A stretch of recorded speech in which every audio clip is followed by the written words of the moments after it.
Vamos levar o pensamento a Deus, a Jesus, pedir por proteção, por concentração, que a gente possa sempre utilizar os nossos aprendizados na nossa vida cotidiana, que a gente possa não deixar só tudo que a gente aprender aqui só nas nossas ideias, mas que a gente possa partilhar, sim, e tornar útil os nossos conhecimentos.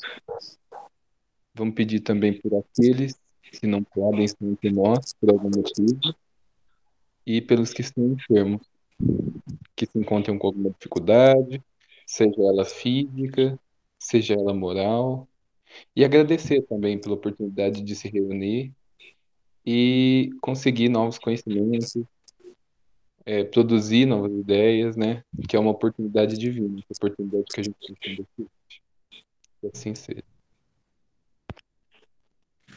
Bom, gente, muito bem. Então, sempre lembrando que nós estudamos a Revista Espírita, e é um estudo compartilhado com as demais obras de Allan Kardec, né? E estamos estudando o passe atualmente, né? Até nós chamamos de Allan Kardec o passe. É esse o título dessa série de estudos sobre o passe, né? E eu vou pedir para Bianca compartilhar a tela para nós.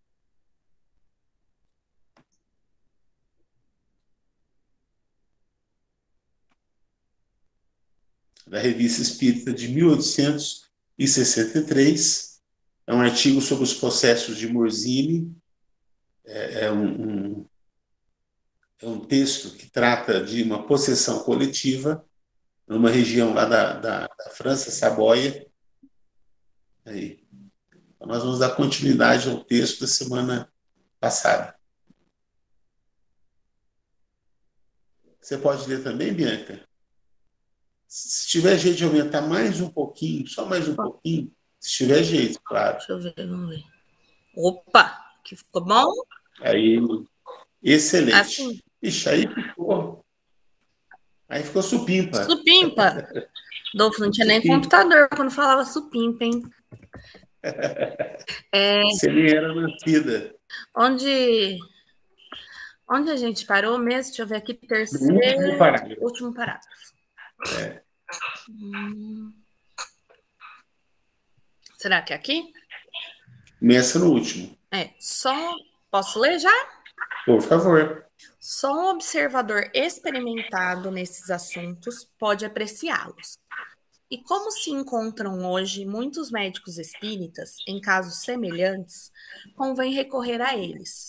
Um dia a obsessão será colocada entre as causas patológicas, como é hoje a ação de seres microscópicos cuja existência não se suspeitava antes da invenção do microscópio. Mas, então, reconhecerão que nem as duchas, nem as sangrias poderão curá-la. O médico que não admite e não busca senão as causas puramente materiais é tão inapto a compreender e tratar tais afecções quanto um cego o é para discernir as cores. Pode continuar? Pode. Cadê? O segundo caso nos é relatado por um de nossos correspondentes de Boulogne-sur-Mer. Na verdade, começa aí. É um novo caso, né? É por isso que eu estranhei. A mulher de um marinheiro desta cidade, de 45 anos, está há 15 anos. Deixa eu só... Adolfo, acho que é você que está dando retorno. Não. Eu? Eu acho que é. Você está com o microfone ligado. Tá dando retorninho. Pelo menos para mim. Mas não sei como que tá seu computador. Às vezes para ligar e desligar fica ruim. Perfeito. O meu computador não está ligado no... Não, eu falo um microfone. Que às vezes tá travando. Mas ficou perfeito quando você desligou. Aí, a mulher de um marinheiro desta cidade, de 45 anos, está há 15 anos sob o império de uma triste subjugação. Quase todas as noites, sem mesmo excetuar as do período de gravidez, é despertada por volta da meia-noite e logo, tomada de temores nos membros, como se fossem agitados por uma pilha galvânica. O estômago fica comprimido, como que por um círculo de ferro. Por um círculo de ferro e queimado por um ferro em brasa. O cérebro, no estado de exaltação furiosa, sente-se atirada fora do leito e, por vezes, sai de casa seminua a correr pelo campo. Marcha sem saber por onde durante 2 ou 3 horas e somente ao parar é que sabe onde se encontra. Não pode orar a Deus e, ao ajoelhar-se para o fazer, suas ideias sofrem intromissão de coisas bizarras e até sujas. Não pode entrar em nenhuma igreja, embora muito deseje fazê-lo, mas ao chegar à porta sente como uma barreira que a detém. 4 homens tentaram fazê-la entrar na igreja dos redentoristas e não o conseguiram. Ela gritava que estavam matando, que lhe esmagavam o peito. Pode continuar? Adolfo, você está com o microfone desligado. Desculpa. Vamos comentar um pouco essa história aí. Então, o que está falando? Que a mulher passa por um processo obsessivo, né? Um tipo de obsessão, que é a subjugação, né? E o que mais, Bianca, está falando aí? Não, então, pelo que eu entendo, eu fiquei até pensando, Adolfo, que nem esse caso que ela não conseguia entrar na igreja, nem conseguiam fazê-la entrar, pode ter sido até assim, essas situações, né, que dão origem às lendas de vampiros, monstros, né? Que, assim, são lendas, mas eu achei interessante. Isso eu nunca tinha visto um caso assim tão sério mesmo.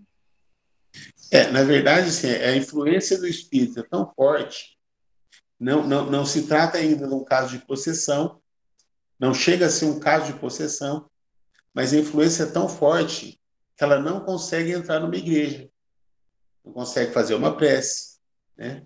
Isso acaba assim prejudicando até a saúde dela, né? Porque ela estava sentindo assim algumas coisas assim na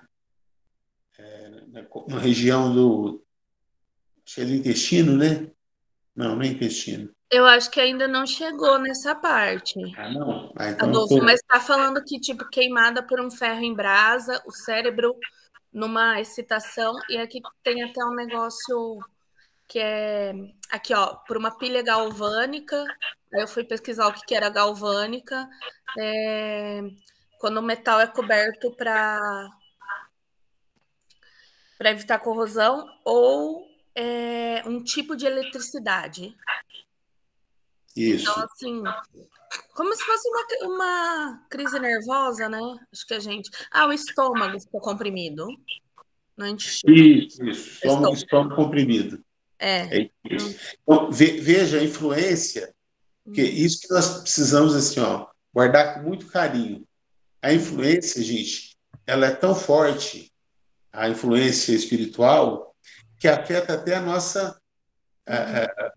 saúde física, né? Então, ela tá sentindo problemas do estômago aí, né? Com ele comprimindo. Tamanha a potência fluídica, né? Que o espírito emite para ela. Agora, é evidente que isso só é possível porque ela, de certa forma, seu pensamento está em sintonia com o dele. Quando eu digo em sintonia, não estou dizendo que ela está pensando igual a ele ou pensando nele. Não. Talvez ela pode até nem conhecê-lo. Pelo menos nessa encarnação, né? Mas o fato é que o pensamento dela não está voltado para coisas boas. E não estando voltado para coisas boas, então fica em sintonia com o pensamento do espírito, que é mal, né? Que é mal. Então, nesse sentido, ele consegue exercer uma influência. Porque também não pode passar a impressão que todo espírito que exerce uma influência sobre uma pessoa, ele tem sucesso, todo espírito mal, né? Não, não é todo espírito ou toda vez que ele exerce. Então, quando que ele não consegue exercer essa influência? Quando a pessoa pensa em coisas boas, em coisas edificantes, quando ela procura fazer coisas edificantes. E no final das contas é a nossa reforma íntima, que é fazer o bem para o próximo. Não é? Então, quando nós começamos a desenvolver a paciência, nós não somos perfeitos, nós somos imperfeitos. Então, ainda é difícil desenvolver a calma, a paciência, né? Às vezes até mesmo a solidariedade, porque às vezes a gente acaba assim ajudando um ente querido, né? Um amigo, mas um estranho, às vezes a gente não está muito preocupado com ele. E essa é a nossa condição, né? Não estou dizendo que a gente deseja mal, não é isso. Mas às vezes a gente também não deseja o bem. E nós já vimos que quando aquele que é neutro é o espírito da terceira ordem. Então, a gente não pode ser neutro. A gente tem que ter uma opção. Qual que é a opção que a gente tem que ter? De querer ajudar o próximo. De querer ajudar as pessoas que têm menos do que nós temos. Né? Então, esse é o quê? É uma forma, é um caminho, né? É um instrumento dessa influência exercida por um espírito dela não obter sucesso. Tá? Vamos continuar? Aí. Para se livrar dessa terrível situação, a pobre mulher tentou dar cabo à vida, por várias vezes, sem o conseguir. Ingeriu o café no qual havia dissolvido fósforo, tomou lexívia sem nada sofrer. Jogou-se 2 vezes na água, mas flutuava até que alguém a socorresse. Fora dos momentos de crise que falei, essa mulher é completamente normal. E mesmo durante os acessos, tem plena consciência do que faz e da força exterior que sobre ela atua. Toda a vizinhança diz que ela foi alvo de um malefício ou de algum sortilégio. A subjugação não poderia ser mais bem caracterizada a não ser pelos fenômenos que, sem sombra de dúvida, só podem ser obra de um espírito da pior espécie. Dirão que foi o espiritismo que o atraiu para ela ou lhe transtornou o cérebro. Mas há 15 anos não se cogitava disto. Aliás, essa mulher não é louca e o que experimenta não é uma ilusão. Posso fazer só um comentário? Que nem ele está falando aqui que falavam que o espiritismo que atraiu isso. Até hoje em dia, eu não sei os colegas, mas eu ouvi várias vezes comentários de que a pessoa vê e ouve espírito porque ela é espírita. Não que isso, que se ela não fosse espírita, ai, fulano começou a mexer com coisa de espiritismo e agora vê espírito. Então, você vê, né? Uma crença que até hoje permanece. Pode continuar? E nesse caso específico, o que os adversários do espiritismo falavam? Que era ele que deixava a pessoa louca. Era só começar a desenvolver mediunidade e a pessoa ficava louca. Né? Então, aqui Allan Kardec está mostrando, é mais um documento, é mais uma prova para a época que ele vivia, para mostrar que a loucura ela não é um efeito da mediunidade. Ao contrário, é através da mediunidade que a gente pode curar uma obsessão, que é uma doença que a ciência não tem remédio para ela, que é uma doença moral, uma doença do espírito. E para a doença moral, o remédio tem que ser moral. Allan Kardec fala muito sobre isso. Né? Então, assim, para contrapor as críticas que o espiritismo recebia, falando que ele causava loucura, Kardec está contando essa história. Olha, ela sofria, já tem 10 anos que ela sofria esse processo. Há 10 anos atrás, o Livro dos Espíritos ainda não havia sido o quê? Publicado. Essa revista é de 63. Há 10 anos era 53. O Livro dos Espíritos foi publicado em 57. Então não pode falar que é culpa do espiritismo a doença dessa mulher, que é, na verdade, um tipo de obsessão, que é a subjugação.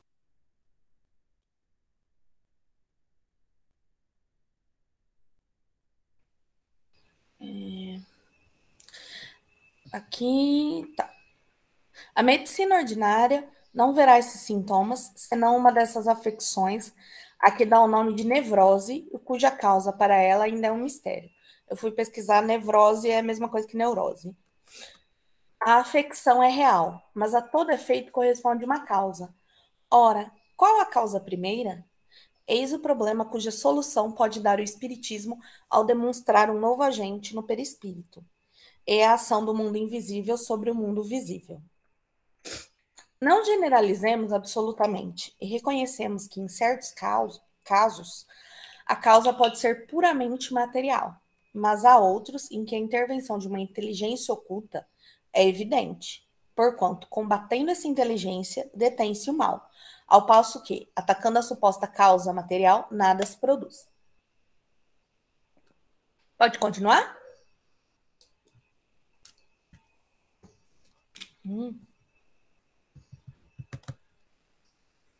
Há um traço característico nos espíritos perversos.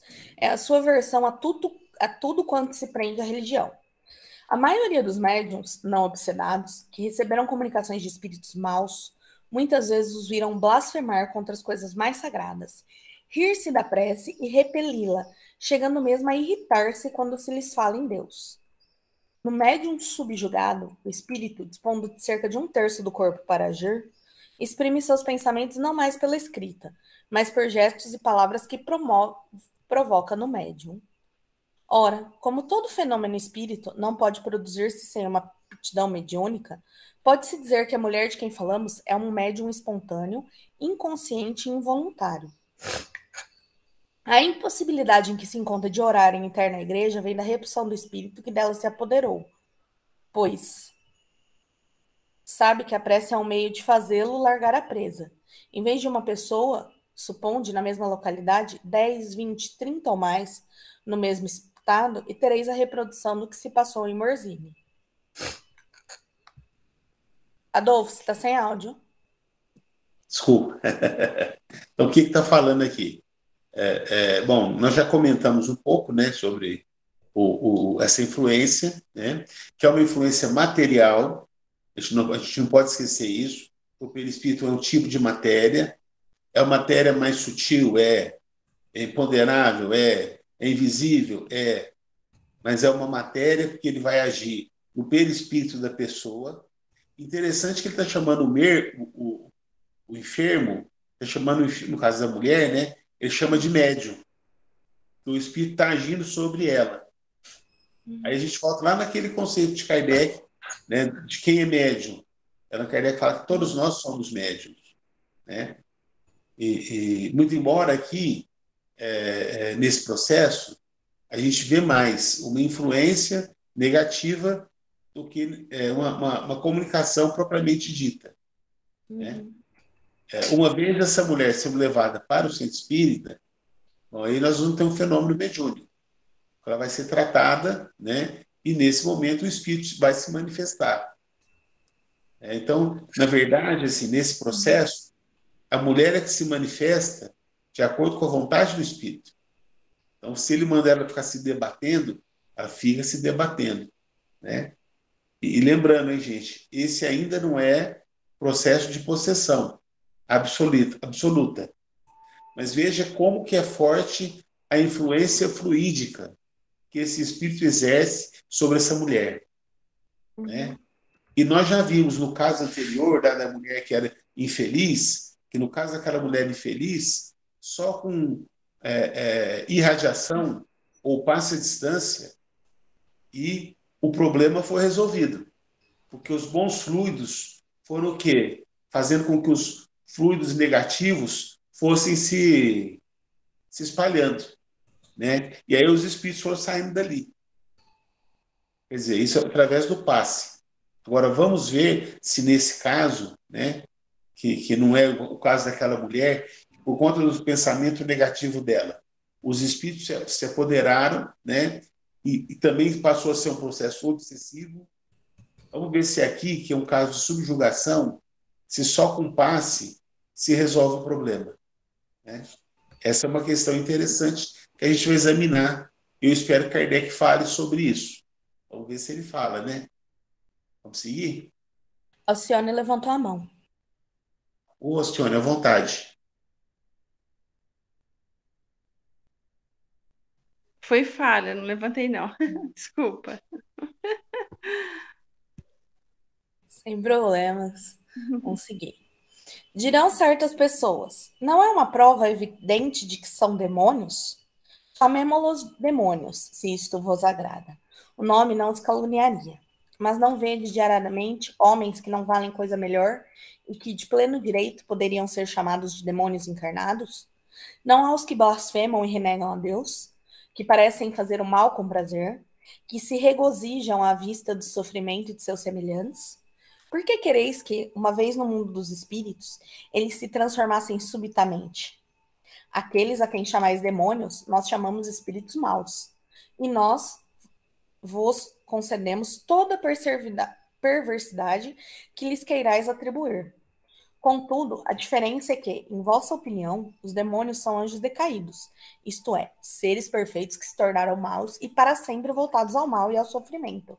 Em nossa opinião, são seres pertencentes à humanidade primitiva, espécie de selvagens ainda atrasados, mas a quem o futuro não está fechado e que se melhorarão à medida que neles se desenvolver o senso moral, na série de suas existências sucessivas, o que nos parece mais conforme a lei do progresso e da justiça de Deus. Temos mais a nosso favor a experiência, que prova a possibilidade de melhorar e de levar ao arrependimento espíritos da mais baixa categoria e aqueles que são colocados na categoria de demônios. Vejamos uma fase especial. Aqui é importante um comentário, que é o seguinte, o termo demônio ele já existia, né? E segundo a igreja, isso que é importante a gente entender. O que é um demônio? Ou qual o conceito de demônio? É um anjo decaído. Quer dizer, era um espírito que era bom, né? E que se tornou mal e que vai ser mal o resto da vida. Tá? Então, o que Allan Kardec fala? Não, nós não concordamos com isso. Né? Quer dizer, que vai ser mal o resto da vida. Ele não vai ser mal o resto da vida. Né? Ele é um espírito igual a nós, criado como nós, e que um dia vai atingir a perfeição. Então, essa ideia de que o demônio, né, ou que o espírito vai ser mal o resto da vida, isso não faz parte dos princípios fundamentais do espiritismo. Ao contrário, segundo a doutrina espírita, esses espíritos maus, que por uma forma ou outra, por uma razão ou outra, exercem um processo obsessivo sobre outro, né, que um dia esse espírito também vai se tornar bom. E depois, no futuro, vai se tornar um espírito puro. Porque todos os espíritos foram criados por Deus, simples e ignorantes, com o objetivo de atingir a perfeição. Então, esse é um ponto que Kardec está diferenciando o pensamento espírita do pensamento católico, evangélico, né, de outras religiões cristãs. Porque, para eles, o demônio, né, vai ser sempre demônio. E para o espiritismo, não. É um espírito que pode se tornar bom.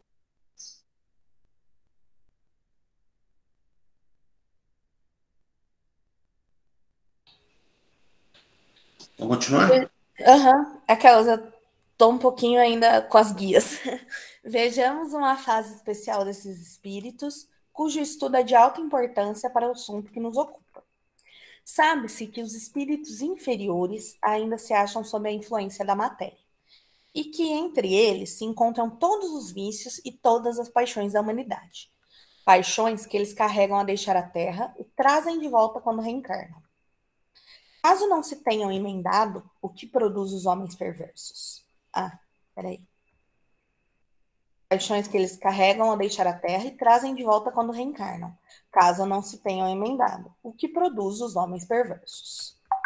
Prova a experiência que alguns são sensuais em diversos graus, obscenos, lascivos, sentem prazer nos lugares desprezíveis, impelem e excitam a orgia e ao deboche, a cuja vista se deleitam.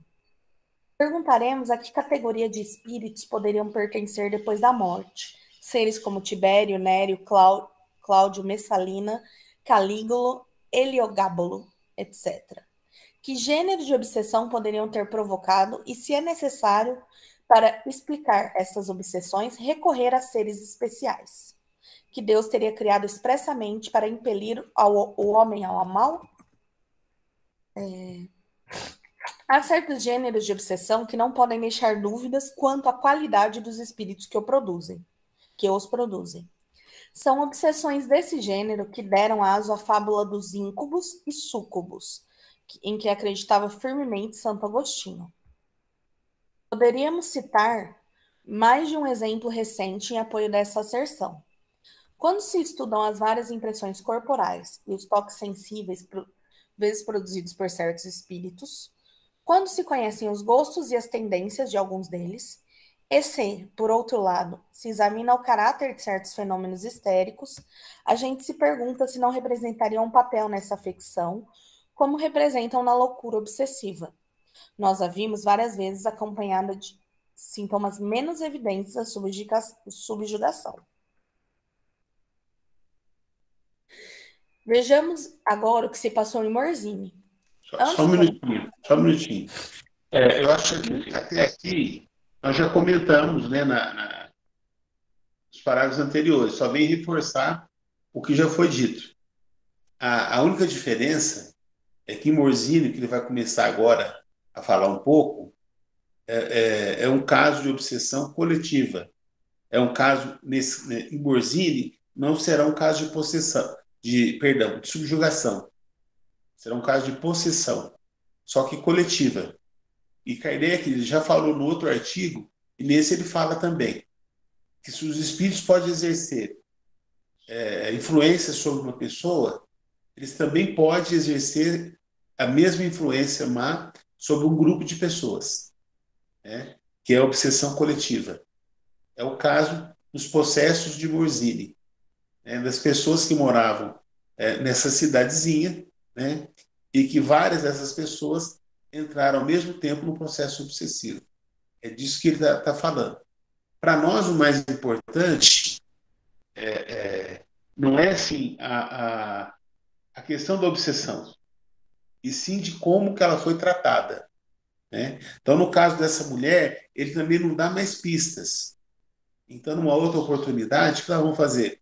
Nós vamos evocar esses dois casos, esse da semana passada, para saber como foi o tratamento, entendeu? Que é o que nos interessa.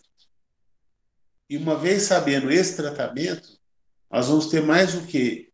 Elementos, mais subsídios sobre a questão do passe, que é um dos instrumentos utilizado na cura da obsessão. O passe, a prece, o evangelho no lar, né? Então, que é o nosso verdadeiro objeto de estudo. Tá bom? Vamos continuar, Bianca.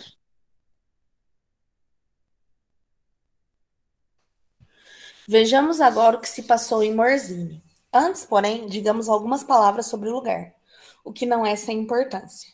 Morzine é uma comuna do Chablais, na Alta Saboia, situada a 8 léguas de Thonon, na extremidade do Vale do Drance, nos confins do Valais, na Suíça, da qual é separada apenas por uma montanha. Sua população, cerca de 2.500 almas, compreende, além do vilarejo principal, vários povoados espalhados nas alturas circunvizinhas. É cercada e dominada de todos os lados por altas montanhas dependentes da cadeia dos Alpes, mas, na maior parte, coberta de bosques e cultivadas até alturas consideráveis. Aliás, em parte alguma se vêem neves ou gelos perpétuos, e conforme nos disseram, ali a neve é menos persistente do que no Jura. O Dr. Constantino...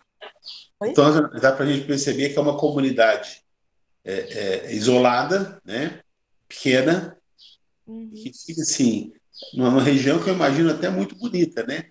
Que é entre montanhas, vales, né? Quer dizer, com muita vegetação, local até muito bonito. Mas o mais importante da beleza é que é uma comunidade isolada. O Dr. Constant, enviado em 1861 pelo governo francês para estudar a doença, lá ficou 3 meses. Ele faz da região e de seus habitantes um quadro pouco lisonjeiro. Vindo com a ideia de que o mal era puramente físico, não procurou senão causas físicas. Sua preocupação o levava a demorar-se sobre aquilo que poderia corroborar sua opinião, e provavelmente essa ideia fez com que visse os homens e as coisas sob uma luz desfavorável.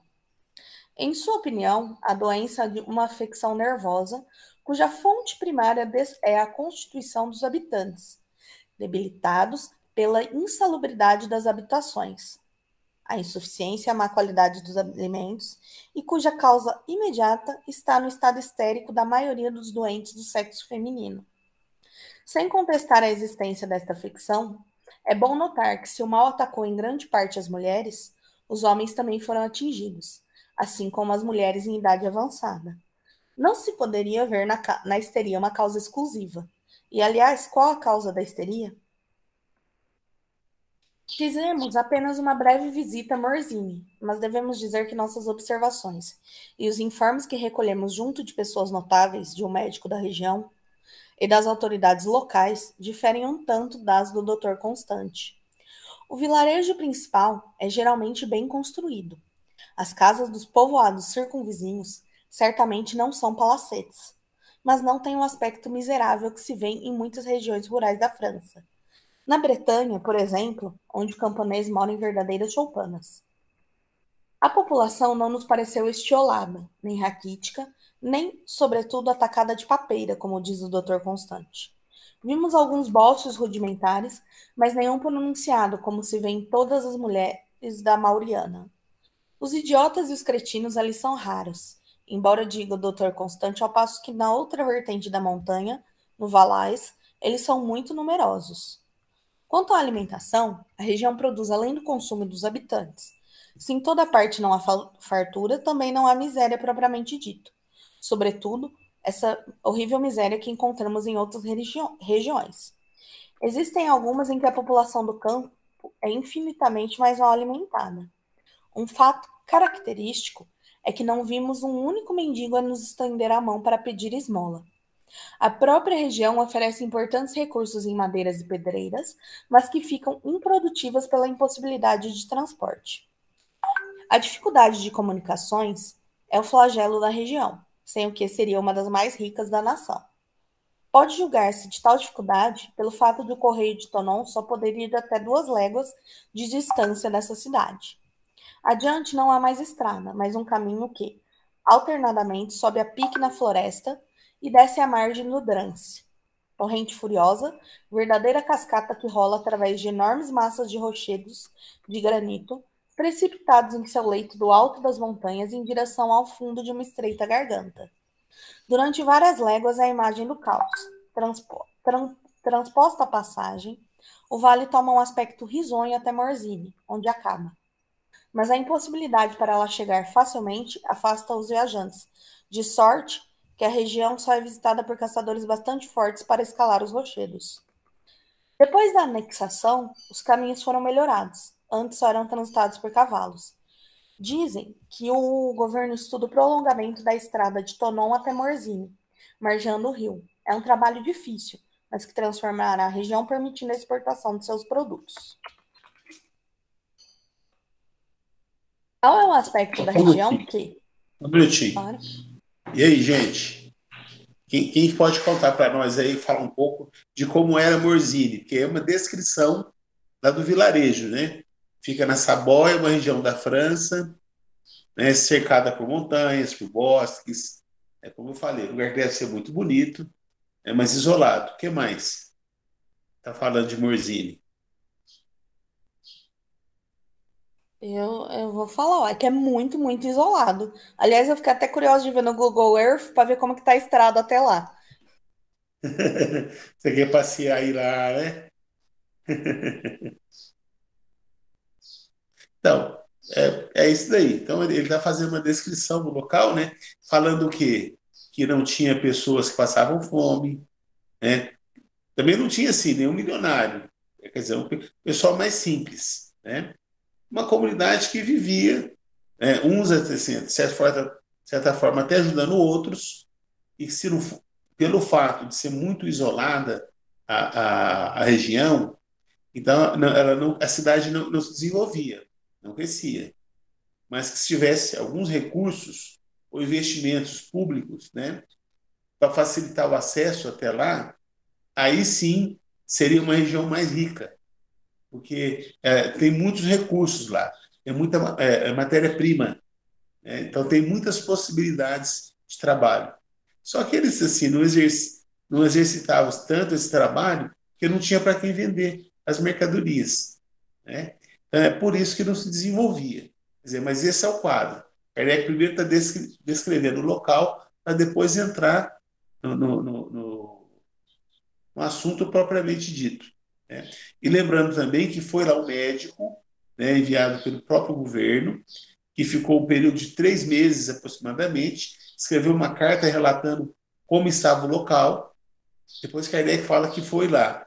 Ele falou: olha, eu não tive a mesma impressão desse médico. Ele falou que era assim, assim, eu não achei que fosse desse jeito. Quer dizer, na carta do médico, ele depreciou a região, né? Kardec fala: não era bem assim, né? Quer dizer, não é assim, nenhuma Brastemp, entre aspas, né? Mas não era tão ruim assim, né? Podemos continuar?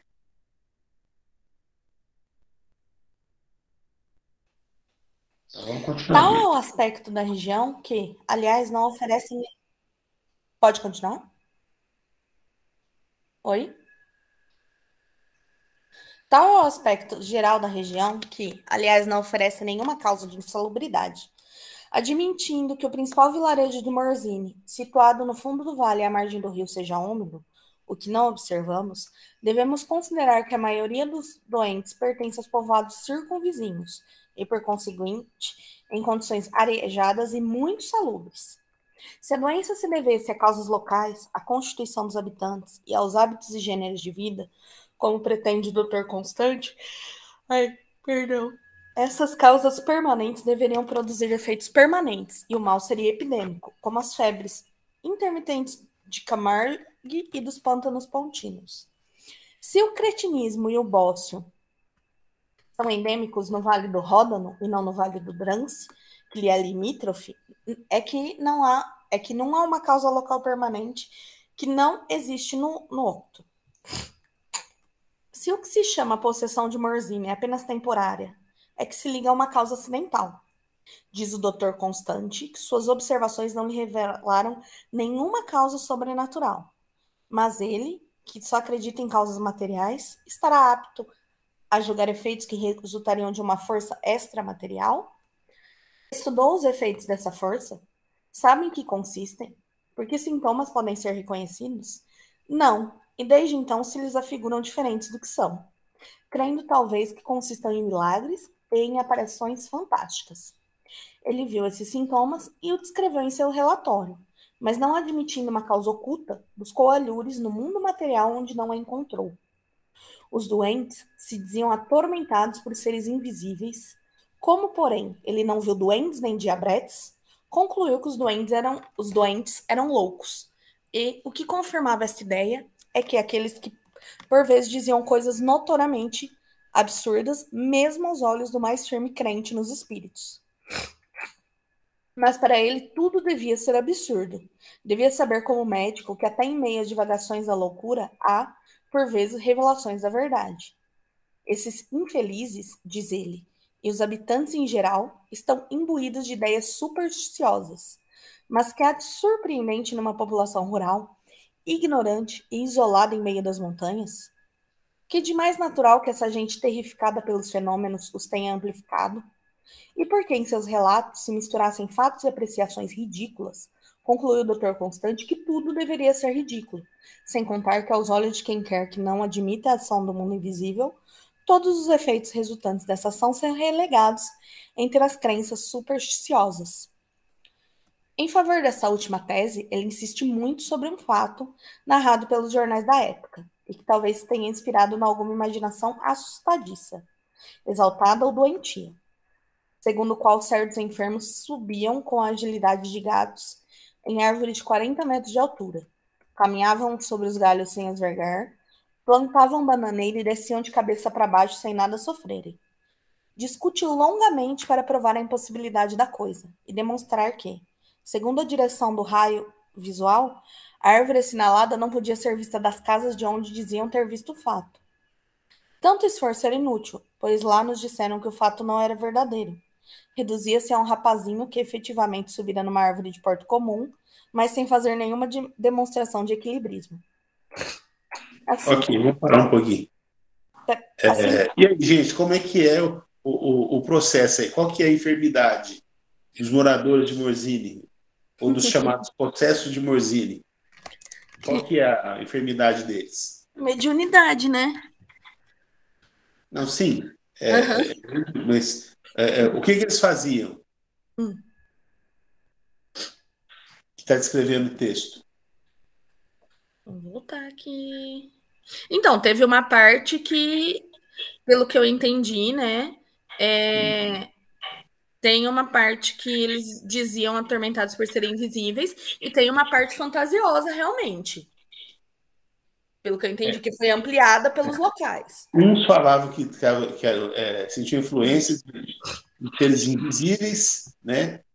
E falavam coisas assim, contra a sua vontade. Outros chegaram até a subir em árvore, andando em árvore, atendendo o que? A vontade de espírito, né? Agora, um detalhe importante que a Allan Kardec também falou aí, que a gente não pode passar despercebido, que era por pouco tempo. Porque a possessão, e quando a gente vai lá, tem um outro caso que a gente vai estudar, Kardec vai falar sobre isso, né? E também ele já falou em outros livros que a possessão ela acontece por um período determinado, por pouco tempo, né? A possessão absoluta. Então, o processo ele não fica muito tempo sob a influência do espírito, mas que no período que ele fica sob a influência, aí ele fica, mas fica assim, ó, aí não é brincadeira, né? A influência. Adolfo, Hum, só nesse último caso que você falou de subir em árvore, eu talvez tenha entendido errado, mas hum. aqui Kardec fala que depois isso daí era só uma invencionice. Aqui, ó, que tal fato não era verdadeiro. Disseram lá na comunidade mesmo. Ah, tá. Então não Eu, era eu verdadeiro. entendi isso. Aí aqui, peraí, deixa eu ir na revista aqui, ó. Que tal fato não era verdadeiro, era só um rapazinho que subira numa árvore comum e parece que aumentaram. E o caso verdadeiro mesmo, aqui, ó, pelo que eu entendi, ele não fala. Cadê, ó? Coisas notoriamente absurdas, mesmo aos olhos do mais firme crente nos espíritos. Mas parece que ele não relata o que essas pessoas diziam, na verdade. Pelo menos não nesse artigo. Sim, sim.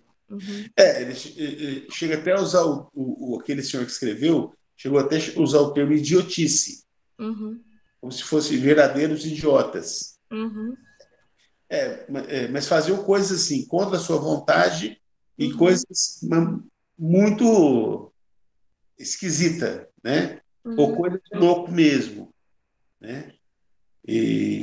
Mas como tem mais artigos sobre os processos de Morzine, a gente vai uhum. continuar vendo nos outros, né?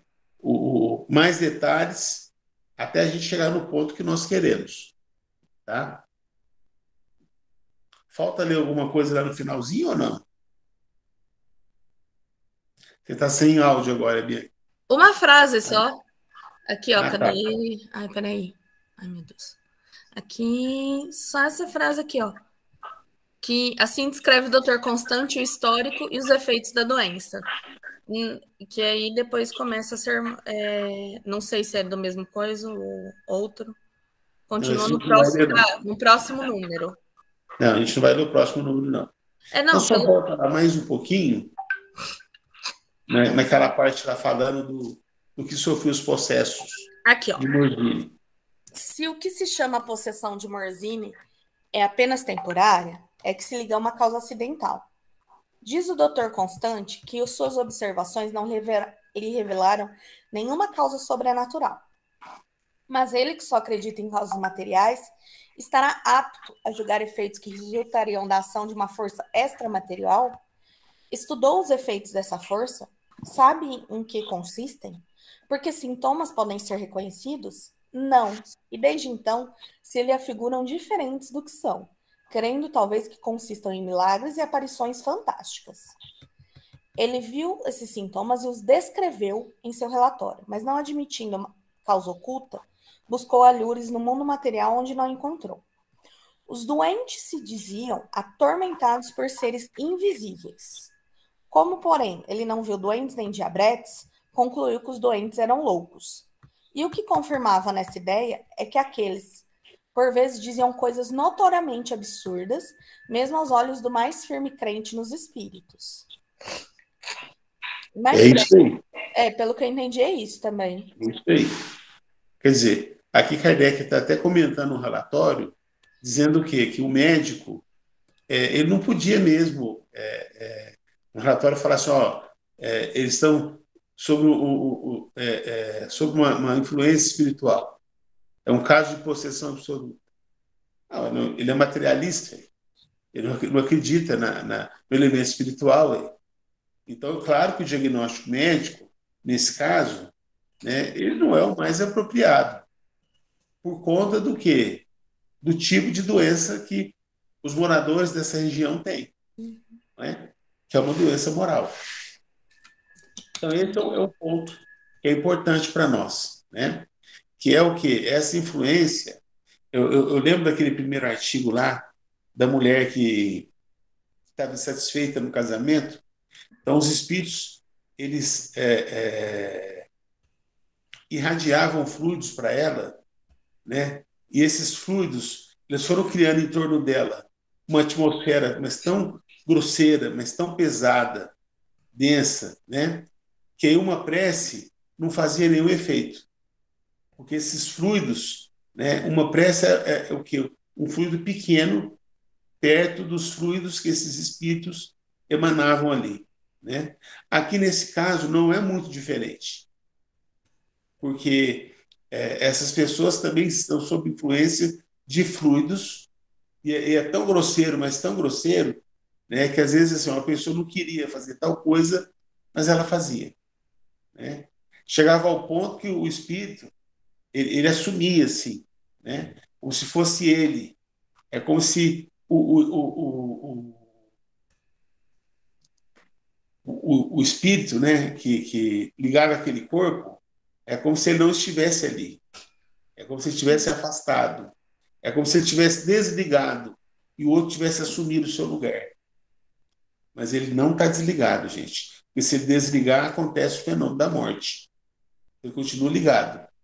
Mas a influência fluídica, a influência material é tão grande, mas tão grande, ele não tinha mais o quê? Condições de responder pelos seus atos. E, de novo, eu vou ter que ser redundante para dizer que, para acabar com essa atmosfera grosseira, que um dos elementos principais, né, ou talvez não, o elemento principal é a prece. E o passe, gente, é uma prece, né? Só que no passe nós oramos, mas também o quê? Nós irradiamos fluidos, seja pela técnica da imposição das mãos, seja pelo olhar, seja para a nossa fala, por um toque, né? Então, de novo, mostrando a importância da prece e a importância do passe, né? Então, se alguém tinha alguma dúvida se o passe era ou não uma terapia espírita, acho que nesses casos isso fica evidente que é uma terapia espírita. Agora, o que vai diferenciar o passe ou passe espírita, né, do mesmerismo, que Mesmer chamava de magnetismo animal? O que vai diferenciar? E nós, espíritas, consideramos o elemento espiritual. Então, nós pedimos o quê? O concurso dos espíritos. E eles vão aumentar a potência fluídica da nossa prece, eles vão aumentar a potência fluídica do nosso passe. Por isso que é interessante, quando vai aplicar passe, ter mais de um médium passista. Por isso que essa prática do luz e amor, né, o Tonho chama de passe magnético, por isso que ele é um tratamento mais significativo.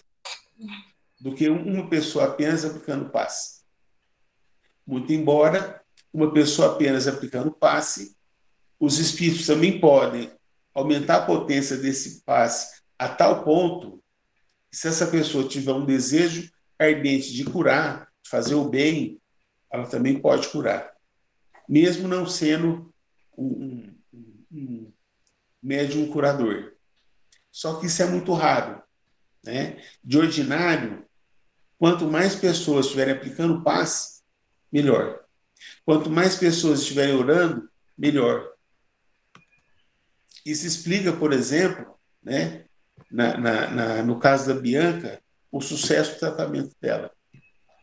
Que passa pela vontade dela, passa pelo desejo de ser curada, né, e passa também pelas orações de familiares, de amigos, né, e dos espíritos que estão tratando dela, né? Então, isso interfere lá no físico, interfere lá na célula, célula por célula. Porque nós já vimos que, através dos fluidos, os espíritos podem substituir uma célula cancerígena por uma célula sadia. Estou falando do caso da Bianca, mas tem o meu caso também e de muitas outras pessoas, né, que estão conseguindo aí o sucesso através do quê? Através da prece, da oração, da fé, né? O Bianca, pode parar o compartilhamento, viu? Nós não vamos ler mais texto hoje, não. Tem alguns minutinhos, gente, eu queria um pouco, assim, ouvir vocês sobre o que nós falamos e, principalmente, sobre a leitura que nós fizemos. Gostaria de ouvir um pouco vocês. Alcione levantou a mão aí. Alcione? Não, ela falou coisa sem querer, aquela hora. Acho que ela ficou com a mão levantada, né, Alcione? Mas se você quiser falar, Alcione, está na hora. Eu acho que não mesmo. Ninguém mais? Você não quer fazer um comentário aí, Dodge? Falar sobre o passe magnético? Não, Aí, está tudo certo. tudo certo. Bom, gente, se ninguém vai falar nada, o professor não vai ficar segurando a aluna até bater o sinal, não. Nós vamos encerrar agradecendo, assim, a participação de vocês, né? Infelizmente, hoje não conseguimos fazer a transmissão ao vivo, e até eu arrumar o meu computador, a gente não vai fazer a transmissão ao vivo, e a gente precisa ter a máquina funcionando, né? E aqui não está funcionando, não. Mas tudo bem, o importante é que está sendo gravado, então os internautas terão acesso a esse estudo. O Marinês, você faz a prece para nós, por favor? Faço sim. Senhor, Deus de misericórdia, na sua infinita bondade, nós queremos lhe agradecer por mais esse dia de estudo, de aprendizado, com companheiros tão especiais. Nós lhe pedimos sempre que esteja ao nosso lado para nos amparar, para nos proteger, para nos conduzir. Pai nosso, que estais no céu, santificado seja o vosso nome. Venha a nós o vosso reino. Seja feita a vossa vontade, assim na terra como no céu. O pão nosso de cada dia nos dai hoje. Perdoai as nossas ofensas, assim como nós perdoamos a quem nos tem ofendido. Não nos deixeis cair em tentação, mas livrai-nos do mal. Amém.